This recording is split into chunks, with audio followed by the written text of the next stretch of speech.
आज मैं देखने वाला हूँ कौन ज्यादा खाना खा सकता है, एक लड़का या फिर एक लड़की। लड़कियाँ। हम आज तब तक अलग अलग चीजें खाएंगे जब तक कोई हार नहीं मान लेता। तो सबसे पहले हम चले गए चांदनी चौक की गलियों में। सबसे पहले कुछ मीठा खाते हैं, रबड़ी फलूदा से शुरू करते हैं। वहाँ पर जाते ही हमने ऑर्डर करके ठंडा रबड़ी फलूदा आराम से खा लिया क्योंकि पेट अभी बिल्कुल खाली था। ऐसे तो मैं 10 गिलास पी जाऊँ। फिर हम पूरे जोश में निकल गए विराट कोहली की फेवरेट जगह के छोले भटूरे खाने, रजौरी गार्डन में राम के छोले भटूरे। तो हमने भी एक एक प्लेट लेकर खाना स्टार्ट किया। मुझे तो खाने में बहुत मजा आ रहा था, लेकिन लड़की की हालत अभी से ही खराब होने लगी थी और उसने बहुत मुश्किल से छोले छोड़कर सिर्फ भटूरे खत्म करे। बैठ क्यों गई? मैं नहीं चल रही इतनी गर्मी में। फिर थोड़ी देर में निकलकर हम पहुंच गए दिल्ली की फेमस बंगाली मार्केट। अब हम खाएंगे टिक्की। एक एक प्लेट ऑर्डर करके हमने टिक्की फटाफट से खत्म कर दी और तुरंत निकल गए सरवना भवन, जहाँ मिलता है ऑथेंटिक साउथ इंडियन खाना। जब तक हमारा सांभर वड़ा आ रहा था तब तक इसने सोने की भी कोशिश करी, लेकिन दोस्त इतनी थक गई थी कि उसे नींद भी आ रही थी और खाना आते ही मैंने फुल स्पीड में खत्म भी कर दिया। जैसे तैसे करके हम नेक्स्ट लोकेशन के लिए निकले। थक गई और फिर हमने लिए सीपी के फेमस राजमा चावल, लेकिन हम सुबह से खा ही रहे थे तो अब पेट भरने लगा था। वाह!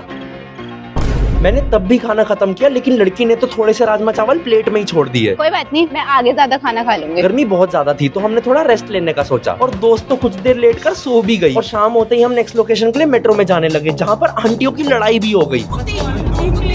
लगता है ये भी फूड चैलेंज करके फ्रस्ट्रेट हो गई है। अब हम चाय पीने जा रहे थे तो लड़की बहुत एक्साइटेड हो गई थी। रेस्ट लेकर अच्छा लग रहा है? बढ़िया एकदम। चलो भाई कितनी एनर्जी आ गई इसमें पे। 2 कप चाय लेकर हम पीने बैठ गए, लेकिन दोस्त इतनी एनर्जेटिक हो गई थी कि एक प्लेट मैगी भी ले ली और फटाफट खत्म भी कर दी। अब रात होते ही हम चल पड़े अपनी फाइनल लोकेशन की तरफ। अब हम मजनू की टीला की लाफिंग खाने वाले हैं। मजनू के टीला की लाफिंग बहुत ही ज्यादा फेमस है, लेकिन खाने से पहले मुझे नहीं पता था कि ये इतनी ज्यादा स्पाइसी भी होती है। मेरी हालत तो खराब हो चुकी थी और पेट फटने को हो गया था। एक और प्लेट। लेकिन लड़कियां पूरा कंपटीशन दे रही थी जैसे उसका रूप ही बदल गया हो। अब विनर डिसाइड करना था तो हम बिना हार माने चले गए मोमोज खाने। हम दोनों में से कोई भी हार नहीं मान रहा था, जबकि ये मोमोज अब टॉर्चर लग रहे थे क्योंकि हम सुबह से कुछ ना कुछ खाए जा रहे थे। लेकिन फिर भी मैंने गिव अप नहीं किया और पूरी जान लगाकर मोमोज ठूसता गया। और फिर लड़की की एनर्जी भी ज्यादा देर तक टिकी नहीं। Give up. क्या बात कर रही है? पेट में दूसरी भी जगह नहीं बचती। लेट्स गो भाई, फाइनली लड़कों की इज्जत बचा ली। मैंने मैगी भी खाई है, तूने नहीं खाई।